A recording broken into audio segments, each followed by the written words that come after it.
Mesdames et messieurs, on va peut-être juste laisser rentrer les derniers et par rapport à ceux qui sont venus à l'heure, on va démarrer. Je tenais à vous saluer toutes et tous, à saluer Monsieur le sous-préfet.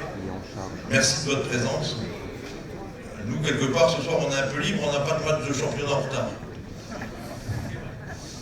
Parce que Monsieur le sous-préfet, un peu comme moi, et son épouse, surtout, si j'ai bien compris, nous suivons l'OM, et donc l'OM ne joue pas ce soir, donc la date nous convenait bien.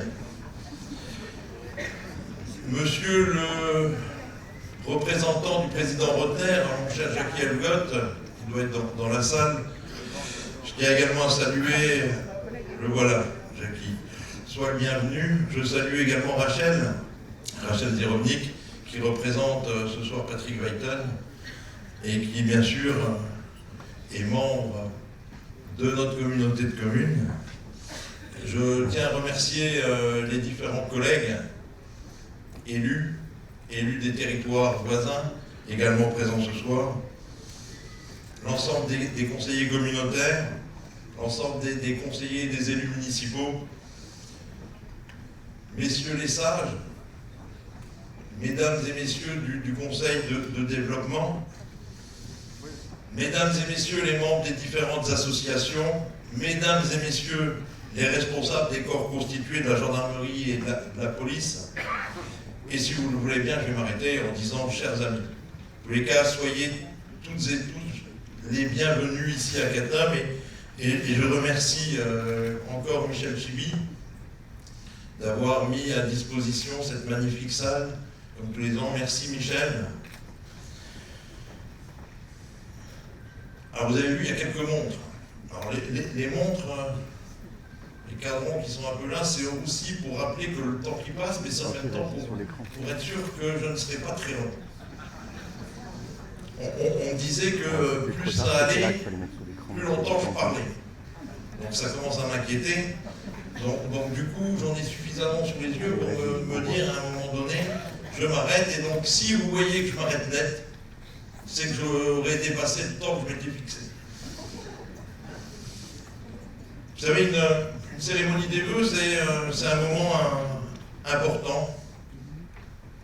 C'est un moment important, et surtout lorsque ce moment c'est la fin d'un mandat. C'est la fin d'un mandat de 6 ans. Alors il y a toujours plusieurs manières de l'aborder. Il y a déjà un contexte électoral avec la loi qui cadre certaines choses. Puis il y a le contexte de celui qui va briguer certaines choses et autres. Et donc, il va faire très attention à ce qu'il va dire. Et ce soir, moi, j'ai pris le parti de parler librement. Voilà, alors ça va peut-être en heurter certains, mais ce n'est pas le but. Et donc, ce temps, c'est un temps politique, bien sûr, où on présente un bilan, où on ouvre des perspectives, où on annonce des orientations. Et donc ce soir, comme je l'ai dit, je dérogerai à l'ancienne règle un peu thématique, où je reprenais chacune de nos compétences en revue et j'essayais de redire ce qui avait été fait de plus important, de moins important dans chacune des compétences. Je ne vais pas le faire ce soir, et donc je m'adresse à mes vice-présidents et vice-présidentes. Ne soyez pas fâchés avec moi si à un moment donné, je n'aurais peut-être pas parlé de la compétence et de la politique que vous avez menée durant ces 6 ans. Une soirée des vœux, c'est également une vitrine d'un territoire. Comment ça, vitrine? À travers les produits du terroir qu'on peut ce soir vous faire déguster à l'issue de mon temps de parole. C'est également défendre le territoire en présentant nos différents restaurateurs qui œuvrent sur notre territoire. Et puis c'est aussi un regard vers l'avenir, parce que depuis 11 ans, c'est la 11e cérémonie des vœux, en ce qui me concerne, j'ai toujours essayé de faire travailler les jeunes du lycée hôtelier de Haut-Ange. Et c'est eux ce soir qui incarnent cette jeunesse d'avenir. Et savez, et nous le savons tous, la vie de ces jeunes, elle n'est pas simple. Elle n'est pas simple. Aujourd'hui, dès l'école, ils ont ces difficultés pour trouver des stages, pour trouver des formations. Ensuite, ils ont des difficultés pour trouver du travail. Alors, je ne vais pas parler de leur retraite, parce qu'en ce moment, c'est une thématique et ils n'en sont pas encore là. Mais en tous les cas, moi vraiment, j'aime parler de ces jeunes parce qu'on a besoin de ces jeunes. Et on le voit, rien qu'avec le regard qu'ils ont sur l'environnement, ils vont peut-être bousculer certaines choses. Et quand on voit ce qui se passe en Australie, quand on voit ce qui s'est passé en Amazonie, quand on voit les continents de plastique qu'on retrouve à travers les mers, eh bien, il est important qu'une conscience environnementale se saisisse de nous, de chacun d'entre nous. Et je pense que c'est vraiment les jeunes qui vont nous emmener et nous forcer aussi à nous améliorer dans ce domaine. Tous les ans, je commençais par un peu un contexte international et j'ai le sentiment par moments de me répéter. Je me souviens qu'avec ironie, l'année dernière, j'évoquais M. Trump et son ami nord-coréen. Aujourd'hui, un an après, le temps a passé, mais c'est toujours d'actualité, avec peut-être des tensions supplémentaires au niveau de l'Iran, de l'Irak. On a les peuples dans le monde entier où il y a une révolte sociale. Cette révolte qui s'est passée au Chili, qui s'étend au Japon, et qui indirectement, à travers les différentes manifestations que notre pays traverse depuis un an, est arrivée également chez nous. Alors c'est vrai que merci aux Gilets jaunes, parce que ça a permis que le gouvernement se rappelle qu'il y avait des maires dans les communes. On s'est retrouvé du jour au lendemain à devoir mener des réflexions locales et participer à la démocratie. C'est pas plus mal. C'est juste dommage qu'on s'est souvenu de notre existence après. Alors, du coup, le gouvernement a mis en place cette loi de proximité. Je me suis déjà exprimé sur cette thématique. La loi de proximité, au départ, je pensais que c'était pas forcément une bonne chose.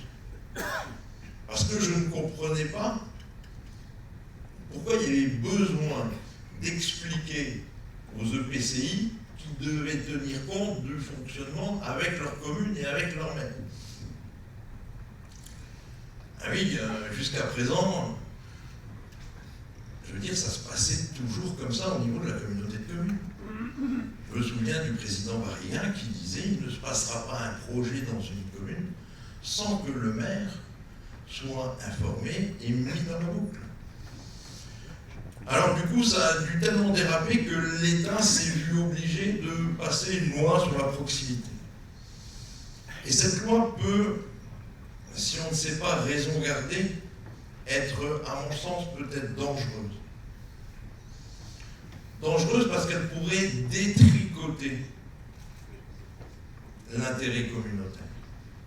Et vraiment, je ne le souhaite pas, et j'espère que personne ne le souhaite. Mais que pouvait-on attendre d'un président de la République? Après, j'arrête, monsieur le préfet, je ne vous mettrai pas plus longtemps mal à l'aise. Que pouvait-on attendre d'un président de la République qui a fait campagne en supprimant la taxe d'habitation? Ah, c'est très populaire, comme il a été élu. Enfin, il faut quand même se dire, dans les têtes, qu'il a supprimé quelque chose qu'il n'avait pas, qui ne lui appartenait pas. La taxe d'habitation restait à l'échelon communal, intercommunal, voire départemental. À aucun moment, l'État ne percevait quoi que ce soit de la taxe d'habitation. Et donc, sur notre territoire, ça va avoir des impacts quand même très importants. Bien sûr, l'État dit on va maintenir, mais on va maintenir au niveau de 2017. est-ce que demain nos communes auront encore intérêt à se développer? Parce que derrière les services que sont l'école, le périscolaire, il va falloir les faire fonctionner, pour ne citer que cela. Et donc pour moi c'est une vraie question, et j'attends de voir, parce que il y a des engagements de l'État où il nous disait oui, on va vous maintenir des revenus. Aujourd'hui, c'est pas tout à fait le cas. On est un vrai territoire atypique. Nous avons mis, nous les élus communautaires, en place un pacte fiscal. Et ce pacte fiscal, c'est une vraie chance. C'est une vraie chance pour nos communes. Pour moi, le couple communauté de communes, commune, allez, je ne veux pas dire qu'on ne devrait pas être comme un couple, je dirais plutôt qu'on devrait être un peu comme les demoiselles de Rochefort. On est un peu les sœurs jumelles, les collectivités jumelles, les collectivités du local, celles qui rencontrent leurs habitants tous les jours. Et donc pour nous, au niveau de la communauté de communes, ce pacte fiscal, eh ben, c'est quand même une réussite. Que chacun essaie d'imaginer 5 minutes sa commune sur un territoire où il n'y a pas ce pacte fiscal. Aujourd'hui, la communauté de communes, c'est 5 millions d'euros annuellement qui sont reversés vers les communes, à travers les dotations de solidarité, à travers les fonds de concours, à travers la prise en charge du SPIC, à travers la prise de compétences telles que GEMAPI et au pluvial, sans transfert de charge. On peut estimer à quasiment 5 millions d'euros qui sont pris en charge par la communauté de communes ou qui sont apportés directement aux communes. Donc imaginons, parce que le maire de Zougen que je suis peut faire le même constat que vous, sans ces recettes, je ne suis pas sûr qu'un tiers des réalisations à Zougen n'auraient été réalisées. Je pourrais également parler de ces aides directes ou indirectes à nos habitants. Ces aides où la taxe d'enlèvement des ordures ménagères aujourd'hui est à 0%. Ça ne leur coûte rien. Et malgré ça, et je le dis parce qu'il faut le préciser, tout le monde avait peur à un moment donné que le fait que ça soit gratuit, et bien que les gens, il y ait des dérives importantes. Ce n'est pas le cas. Et je le dis et je le répète, ce n'est pas le cas.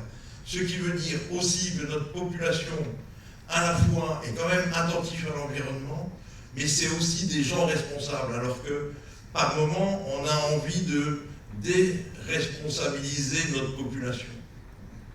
Et donc, on peut aussi les féliciter et nous féliciter pour cette prise de conscience environnementale. Je pourrais évoquer avec vous également les 300 000 euros qui sont mis au titre du périscolaire dans le cadre de la mutualisation. Aujourd'hui, si la communauté de communes ne prendrait pas en charge ces 300 000 euros, eh c'est les communes ou les parents qui devraient le supporter. Voilà, donc on est quand même sur un territoire vraiment atypique. Et je crois qu'il faut que tout le monde en prenne conscience. Autre loi, moi qui m'a un peu déçu, monsieur le sous-préfet, c'est la loi sur la mobilité. Elle ne m'a pas déçu au niveau de la loi, mais parce qu'elle n'apporte pas de réponse. Aujourd'hui, ce territoire, le territoire du Nord-Mosellans, son plus grand poison, c'est la mobilité. Il suffit de regarder le matin nos villages, ils sont sclérosés.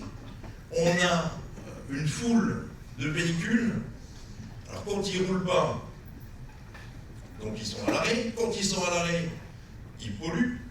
Ils polluent au moment où nos enfants vont à l'école, parce que c'est la fourchette de 7h à 9h le matin. Et quand ils peuvent rouler, Ils se disent qu'ils vont rattraper tout le temps perdu sur la 31 juste avant ou ailleurs. Et ils traversent nos villages un peu comme des fous. Et donc c'est un vrai problème à la fois de sécurité, de pollution, et puis surtout de la vie de nos concitoyens. Aujourd'hui, on a la chance d'avoir un bassin d'emploi qui est le Luxembourg, où plus de 110 000 travailleurs transfrontaliers vont tous les jours, où sûrement quasiment la moitié passe à travers notre territoire. Je veux dire, il va falloir quand même que quelque chose se passe. Je veux dire, il va falloir une vraie autoroute de J à Luxembourg. Il va falloir des voies dédiées le long des routes départementales pour les transports. Je veux dire, on veut parler de mobilité, on veut parler de transport en commun, mais le matin, quand tous les véhicules sont à l'arrêt, si vous prenez un bus et que vous le mettez dans la même file où ils sont tous à l'arrêt, le bus, il ne va rien apporter. Et donc là, je pense que entre la grande région qui aujourd'hui fait des efforts dans le domaine du ferroviaire et des efforts réels, mais cela ne va pas suffire. Donc aujourd'hui, qui va régler ce problème? Qui va nous régler ce problème? Parce que c'est des préoccupations de nous élus, de nos habitants au quotidien. Et ces commissions gouvernementales, régionales, départementales, la 31 de l'autoroute, moi je suis élu depuis 95. Dans les années 99, j'allais avec l'ancien maire de Zouguen manifester à la région Lorraine pour les mêmes raisons. On est en 2019. 2019 est passé et consommé. Et ça allait bien 2019 avec 99, je faisais un chiffre rond. Mais en tous les cas, rien n'a bougé dans le domaine. Et là, il va falloir quand même que ça bouge, monsieur le sous-préfet. Et je ne sais pas qui doit porter cette affaire. On ne peut pas le porter à l'échelle d'un EPCI. On ne peut pas le porter à l'échelle d'une commune. Un EPCI peut être partenaire d'un projet réfléchi. Avec le département, si on va évoquer les routes départementales et des voies dédiées au transport en commun le long de certaines routes départementales. Mais le tout dans un plan d'aménagement général. Pas du coup par coup, d'un coup on décide d'aller faire un tronçon là et qui demain n'aura pas de suite. On voit bien que pour réunir rien que les pistes cyclables entre Thionville, Porte-de-France et la communauté de communes de Cattenom, il a fallu un certain nombre d'années entre Thionville et Étampes. Et pourtant, il devait y avoir quelques centaines de mètres uniquement. Donc si demain c'est pareil avec les transports en commun, on ne va pas s'en sortir. Et donc, monsieur le sous-préfet, je sais que vous aimez le terrain, vous êtes un homme de terrain, vous venez régulièrement à notre rencontre, vous êtes régulièrement présent. Et je pense qu'il n'y a que vous, aujourd'hui, dans le Nord-Mosellan, qui pouvez mettre à un moment donné tout le monde autour de la table pour qu'on évoque ces problématiques de la mobilité. Parce que vous pouvez être le seul liant entre les territoires pour qu'une voie dédiée au transport en commun ne s'arrête pas à la frontière de l'EPCI d'à côté. Parce que vous pouvez être le seul liant avec le département, avec la grande région. Et moi, je verrai d'un très bon œil, et je pense que l'ensemble de nos habitants, l'ensemble des élus du territoire, que vous vous emparez de ça, au moins pour initier, et que des premières choses, peut-être très simples à mettre en œuvre, soient déjà mises en œuvre. Sans ça, notre territoire, qui est un vrai territoire d'avenir, eh bien, je veux dire, va perdre son importance, va perdre son positionnement. Je veux dire, aujourd'hui, quand vous avez quelqu'un qui, pour aller travailler au Luxembourg, doit rouler pendant 2 heures ou 3 heures, le matin et 1h30 le soir, parce que c'est un peu moins tendu le soir, il aura passé une journée de 14 heures pour son boulot, et on voit tout doucement des gens qui essayent de revenir en France, travailler en France, parce que le transport et le trajet est devenu trop compliqué. Et donc il est vraiment impératif qu'on trouve des solutions à ça, je vous dis. Notre population le demande. Les réseaux sociaux s'en emparent. Alors les réseaux sociaux, il faut faire un peu attention parce que sinon on laisse les minorités régner et diriger. Hein. Si chacun commence à mettre une remarque et si on commence à porter plus d'attention à la remarque d'une personne et à y répondre, je veux dire, c'est la perte. Et pour moi aujourd'hui, c'est une vraie problématique, le pouvoir des réseaux sociaux. Et je pense que c'est pour ça qu'on ne peut pas s'étonner, et on ne doit pas s'étonner si 50% des maires de la communauté de communes, dans 60 jours, vont arrêter. Ça va être un renouvellement sans précédent. Auparavant, on le disait, mais au dernier moment, certains se raccrochaient et on arrivait sur des renouvellements qui étaient de l'ordre de 20-25%. Là, aujourd'hui, 9 maires sur nos 20 communes vont plus se représenter. Voilà. Donc ça représente quand même un grand changement et je leur souhaite déjà de profiter dans 60 jours de leur temps libre, en tous les cas, parce que donner du temps pour gérer une commune, pour gérer un EPCI, pour s'engager dans l'intérêt général, ben c'est du temps que vous n'avez plus pour vous, plus pour votre famille, plus pour vos loisirs. Et donc soyez-en dès à présent remerciés. Notre communauté de communes, aujourd'hui, monsieur le sous-préfet, et je vais faire une rapide... voilà, ça fait quand même... j'accélère un peu. Aujourd'hui, notre communauté de communes, c'est quand même 200 agents. Un peu plus de 200 agents. C'est des gymnases, dojos, des terrains de foot, des terrains de tennis couverts, une piscine. Et je salue le personnel de la piscine qu'on a repris en régie depuis le 1er janvier 2019.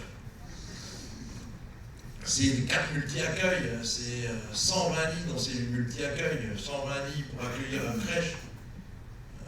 C'est très important en milieu rural. C'est un relais assistante maternelle. Alors c'est une maison France Service, mais je ne fais pas de raccourci. Inauguré le 8 janvier, c'est une résidence pour personnes âgées, c'est un centre technique environnemental, c'est 2 déchetteries. Voilà pour ne citer que quelques bâtiments. C'est un service d'instruction des permis de construire, c'est des kilomètres de voirie d'intérêt communautaire, c'est des voies de liaison d'intérêt communautaire également, c'est des zones d'activité, c'est un hôtel d'entreprise, c'est un programme d'assainissement qui vient de s'achever. C'est un office de tourisme, c'est une maison de la nature à venir. On a la chance d'avoir des sites exceptionnels comme la réserve géologique à Étangerande, comme la citadelle à Rodemack, qu'on doit gérer et valoriser. On a des équipements sportifs remarquables. Bien sûr, nos gymnases, mais on a un des stands de tir qui est toujours des plus grands d'Europe, et d'ailleurs qui a fait que nous sommes inscrits pour obtenir à la fois le label Terre de Jeux et Paris 2024, et nous en avons déjà reçu un des deux. Il y a un autre équipement, mais celui-là il est plus privé, qui est le Golf à Prague, qui est vraiment un équipement sportif de grande qualité, connu et reconnu. On a des politiques touristiques, culturelles, sportives, qui sont importantes, mais qui doivent encore se développer, à mon sens. Et je félicite et je remercie encore Mathieu Petermann et les gens de sa commission qui ont travaillé sur le centenaire de la Grande Guerre. Ça, pendant 5 ans, nous avons travaillé avec M. Dessy, M. Meaux, que j'aperçois devant moi, pour ne citer qu'eux. Et nous avons fait des choses intéressantes et nous avons pu emmener nos écoles. Et donc je pense que la qualité qu'on a mis dans cette manifestation, on doit la porter un peu dans tous. Pour moi, vous savez, pour qu'un territoire soit attractif, il faut 3 choses. Une politique de développement économique forte, avec des terrains disponibles. Mais quand on parle de développement économique, c'est aussi que les entreprises aient envie de venir s'installer chez nous. Parce que lorsque leurs salariés doivent venir le matin, ils ne se voient pas de nouveau pris dans les problèmes de mobilité. Pour ça, on doit continuer et poursuivre des efforts dans ce qu'on a mis en place. Des taxes incitatives et des abattements pour les entreprises. Et je salue le représentant de la centrale nucléaire qui, ici ce soir, représente monsieur Rousseau. Aujourd'hui, on est sur un territoire qui a une mono-industrie. Et c'est pas faire de la peine aux autres chefs d'entreprise. Et on a un exemple à quelques kilomètres, la vallée de la Fench, qui avait une mono-entreprise. Si on ne se met pas en ordre de bataille pour se donner des solutions, pour accueillir des entreprises, et c'est pour ça que je vous ai fait cette liste à l'après-vert des différents équipements, du nombre d'agents. Si demain la centrale nucléaire, par pression au niveau du Luxembourg, par pression au niveau du développement des écologistes en tout genre, doit fermer, oui, vous allez dire, ouais, il va falloir encore 10 ans, démantèlement, on va encore percevoir de l'argent. Mais qui va entretenir tous les équipements que j'ai listés auparavant? Regardez ce qui s'est passé dans la vallée de la Fench. Chaque commune avait une piscine, c'était peut-être de trop. Le jour où la sidérurgie est partie, ils ont commencé à en fermer quelques-unes. Parce que les communes, parce que le territoire n'arrivait plus à subvenir à l'entretien de ces piscines. Donc il faut du potentiel pour accueillir de l'entreprise. Il faut du potentiel pour accueillir et proposer des modes de garde aux parents. Aujourd'hui, c'est le cas. Notre territoire, dans ce domaine, est richement doté. Je pense qu'on doit continuer encore à travailler pour les ados. Mais de la crèche, entre le travail qui est fait par les communes dans le périscolaire, je pense que la partie des ados doit être encore développée à ce jour. En tous les cas, ça ne l'est pas assez à mon sens. Et la troisième des choses, c'est un territoire qui vit. Et là, mesdames et messieurs, présidents de clubs ou d'associations, vous avez un rôle important. Parce que notre population, c'est une population de consommateurs. Voilà. Je ne vais pas pratiquer la langue de bois. C'est une population de consommateurs. Ils partent toute la journée, du matin au soir, travailler, mais ils veulent que derrière, ils puissent avoir des activités, et qu'il puisse y avoir des activités sportives, des activités culturelles. Voilà. Et donc, il est important pour la communauté de communes de réussir à bien mettre en œuvre ces 3 axes.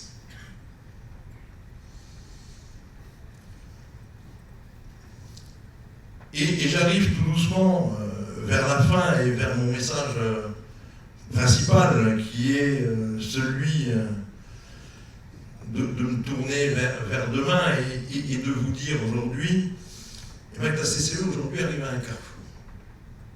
Et à un vrai carrefour. Et on va devoir prendre des décisions.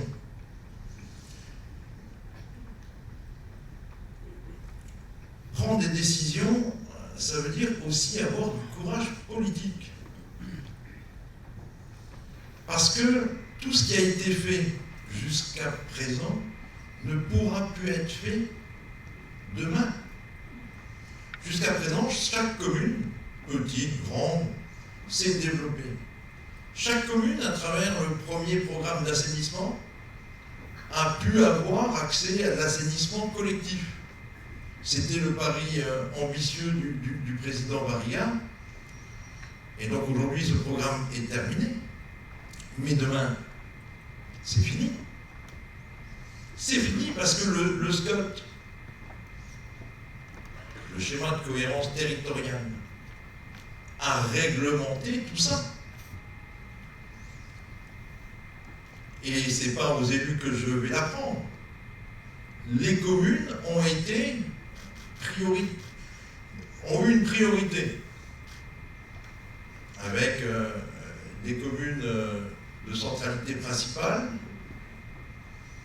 des communes de Volmerange-les-Mines et de Cattenom qui sont juste en dessous, un groupe de 7 ou 8 communes dans lesquelles on va retrouver, pour avoir, je vais en oublier sûrement, mais Roussy-le-Village, Cannes, Pultlange, Boust, Zouvgan et Entrange.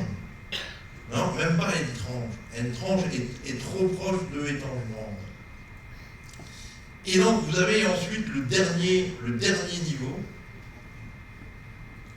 où vous avez toutes les communes qui aujourd'hui tournent autour de 300 ou 500 habitants. Et pour se développer, il faut consommer du terrain, et bien souvent du terrain agricole. Et c'est pour ça que, quelque part, la démarche à la base peut être juste et entendue.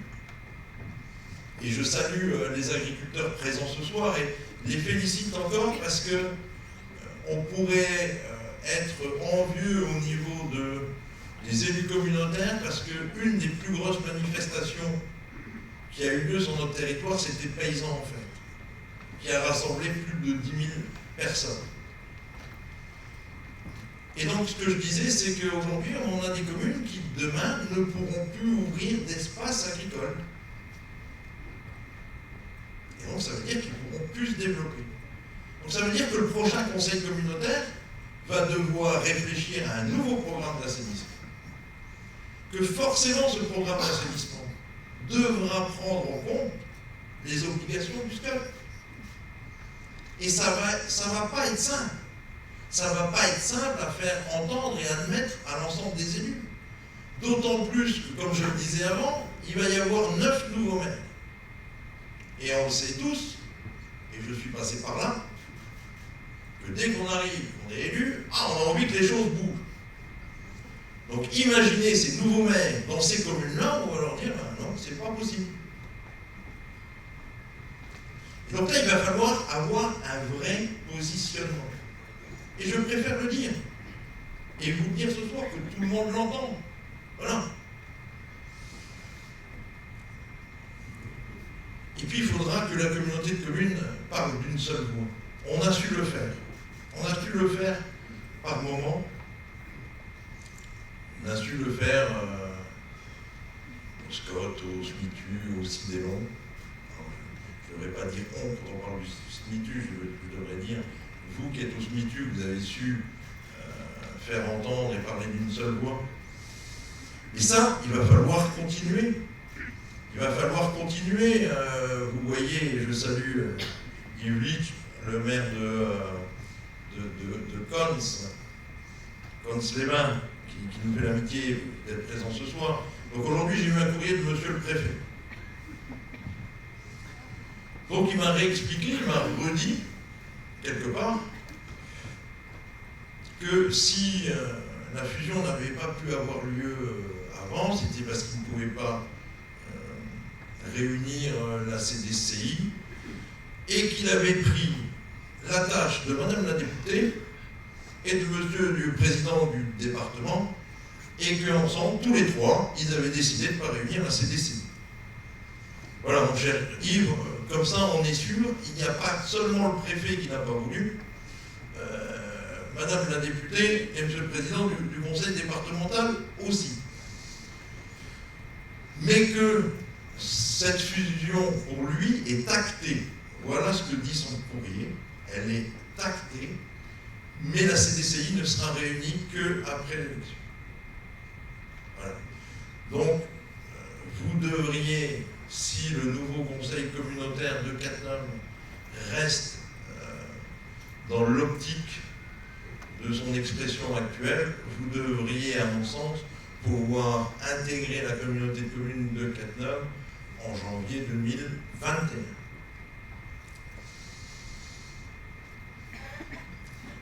Je disais parler d'une seule et même voix. Oui, c'est important parce que ce que moi je souhaite, c'est que les débats au sein de la communauté de communes soient sereins, plus sereins que ce qu'ils n'ont pu être par moment durant ce mandat. C'est important, parce que c'est important de pouvoir se dire tout. Et à mon sens, il faudra que quelque chose se passe. Et si la communauté de communes, demain, doit fonctionner avec un système de majorité et d'opposition, eh bien, il faudra qu'elle fonctionne avec un système de majorité et d'opposition. Ça se fait dans beaucoup d'instances, et c'est pas grave, personne n'en est mort.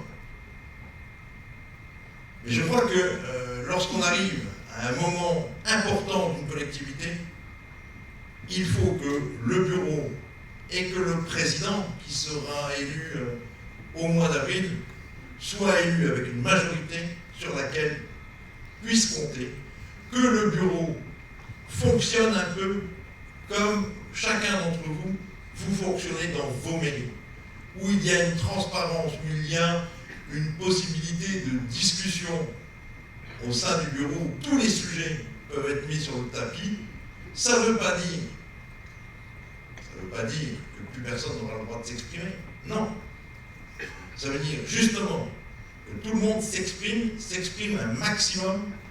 Et ça, pour moi, on devra passer, la communauté de communes devra passer peut-être par ce niveau-là. Nous avons trop de chance et nous n'avons pas le droit de le gâcher. Nous avons la chance de la richesse de notre territoire. Nous avons la chance d'avoir encore quelques moyens financiers.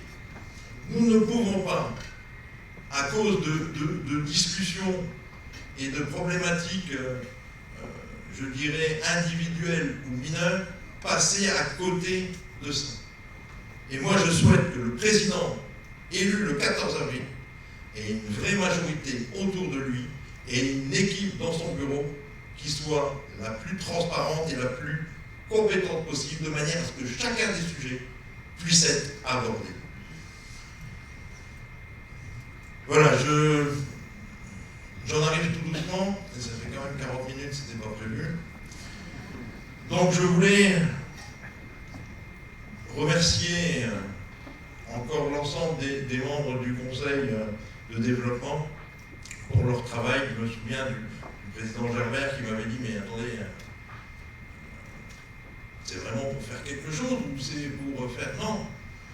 Vous voyez bien que dans cette période où la communauté de communes va devoir prendre des décisions importantes, l'avis de la population que vous représentez, des professionnels dans différents domaines, sera un atout pour les élus communautaires du prochain mandat. Je remercie le Conseil des sages avec qui on a pu régulièrement échanger. Je tenais à remercier l'ensemble du personnel qui œuvre au sein de la communauté de communes sous la direction d'Olivier Odo. Je veux dire, une machine de 200 agents, c'est pas simple. Vous savez que le plus dur dans une entreprise, c'est à gérer, c'est l'humain. Et puis, bien sûr, à vous remercier, vous, les élus communautaires, qui, durant ces 6 ans, avaient été présents à travers vos commissions, à travers les conseils communautaires, pour essayer de faire avancer au mieux notre territoire. Avant de vous inviter à partager le verre de l'amitié, j'aurais voulu appeler à la fois M. Cavelet, gérant de l'entreprise Rénovolé à Boust, et Denis Bord, pour lui remettre le chèque que cet entrepreneur... Alors, où est-ce que vous êtes? Où est M. Cavelet? Est-ce qu'il est là maintenant? Venez. Voilà, monsieur Cavelet a été 30 ans salarié. Ensuite, il a créé son entreprise et son propre emploi déjà en 2018, dans un premier temps. Et grâce au partenariat que nous avons avec Alexis, nous pouvons lui remettre un chèque de 2 000 €. Et donc cette entreprise œuvre dans la réparation et le dépannage de volets roulants. Voilà, donc c'est vrai qu'il n'y en a pas beaucoup sur le territoire. Je ne suis pas sûr qu'il y en a un autre. Donc c'est toujours bien de le présenter à une soirée comme ça où vous êtes un peu plus de 400. Et donc sachez que si vous avez un problème avec votre volet, Renault Volet à Boost. Donc félicitations et bravo pour votre esprit d'entreprise.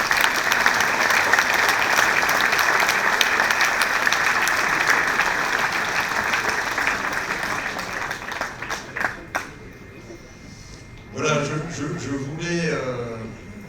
voudrais conclure en reprenant quelques propos que le président Barriga disait régulièrement, et je salue son épouse, et je salue également Madame Thaïs. Nous avons eu l'occasion, courant 2019, de rendre hommage à la fois à Gérard Thaïs et à René Barriga. Et donc, le président Barriga disait régulièrement, l'intérêt général n'est pas forcément la somme des intérêts particuliers. Et je crois que ça, à ce moment et aujourd'hui, arrivé dans ce carrefour, on doit s'en souvenir. En tous les cas, mesdames et messieurs, je vous présente au nom du personnel de la communauté de communes et de l'ensemble des élus communautaires tous nos vœux pour cette année 2020 et surtout une bonne santé. Merci à vous.